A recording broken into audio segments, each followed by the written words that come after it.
তিনটা জায়গার কথা পাওয়া যায় হাদিসে। কটা জায়গা? তিনটা আমি পেয়েছি। এর চেয়েও বেশি যদি আরও কেউ গবেষণা করেন তাহলে পেতে পারেন, আমার জ্ঞানী সব কিছু নয়। আমি তিনটা জায়গার কথা পেয়েছি। নবী সাল্লাল্লাহু আলাইহি ওয়াসাল্লাম বলেছেন এই তিনটা জায়গা থেকে দাজ্জাল বের হবে। ঠিক আছে, একটা হচ্ছে খোরাসান। কি নাম?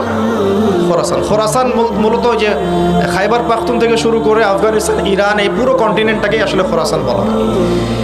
2 নম্বর হচ্ছে ইস্পাহান। কি নাম? এই জায়গাটা কোথায়? এটা ইরানের মধ্যে। আরেকটা জায়গার কথা আসছে যে দাজ্জাল বের হবে শাম এবং ইরাকের মাঝামাঝি একটা রাস্তা থেকে।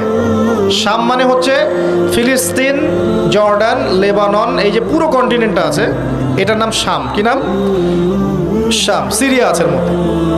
আর ইরাক হচ্ছে এই যে আমাদের ইরাক তো চিনেন, সাদ্দাম হোসেনের দেশ, চিনেন নাই?